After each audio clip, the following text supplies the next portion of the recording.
ultimately there is karma. And our sitting at the altar and serving the gods is no different from sitting in the office and serving the sangha, the community of the gods. So in Buddhism they say, Buddham Sharanam Gacchami, Dharmam Sharanam Gacchami, Shangam Sharanam Gacchami. Those are the three. They take refuge in the Buddha. They take refuge in the Dharma. And they take refuge in the Sangha.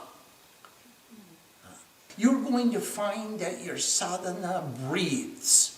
It inhales and exhales, just like the Mandir expands and contracts. Your life expands and contracts. And sometimes there's a predominance of sitting at the altar, and sometimes there's a predominance of sitting at your desk. And sometimes you get to do more of this and less of that, and sometimes it's more of that and less of this. It's just going to change. It will not be static or consistent or in any... Then you'll take a sankalpa for 1,000 days, for 3 years. I'm going to do this jumbo, this rhythm of life, this rhythm of worship. Now, in order to do that, you have to organize it. I mean, there's certain things that you need in order to sit for 3 years without moving. You need a place to sit. You need the resources to sustain yourself and anybody who's helping you. And you need this supply line. Somebody's got to go to the market, and somebody's got to cook, somebody's got to clean, somebody's got to help. You can't do it yourself. So the sadhana will change. It was no different doing the sadhana to organize the tapasya than to do the sadhana of the tapasya. You understand? You have to get it organized. It's the first part of the puja is preparation, purification, invitation, union, and offering.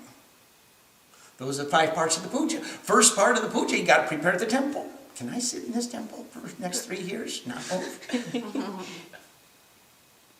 How could you say no? How could I say no to that? Everybody's saying no to me. They haven't said yes to me in about 3 years now. And I'm ready to sit. However, we have to organize it.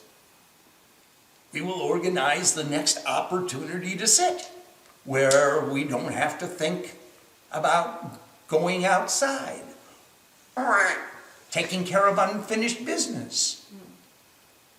If you leave a mess behind you, you got to go back and clean it up. So that's not the way of a sadhu. The way of a sadhu is to pay forward. So you don't have to go back and clean it up. Then it's like the puja in the kunjika, not in the kilaka stab. The kilaka stab, there's a tradition of doing the puja that says, here is everything. Everything I'm offering to you. Whatever that may be. Your everything. Now, as long as I sit here, it's all yours. When I get up, you may choose to give some of it back to me. You may choose to give none of it back to me. You may say you can go with nothing. You may say you can go with everything.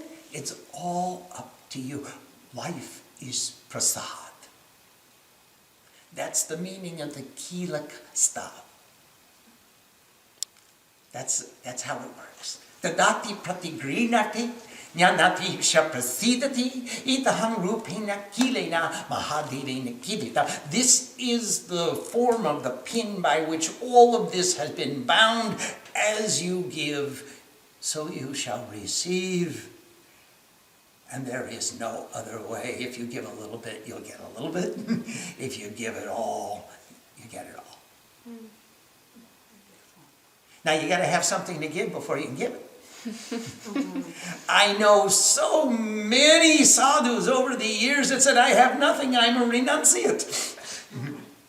Wait, you didn't give up anything. You didn't have anything. How are you a renunciate? A renunciate is someone who has and renounces. Not someone who doesn't have. Because most of these gentlemen that I met, as soon as they got a little bit, they say, whoa, this is fun. I want a little more. This is comfortable. Hot showers, locks on the door, a roof over my head. This is comfortable. And they renounced their renunciation. So our policy will be we have to prepare before we can sit. And only then are we eligible to sit.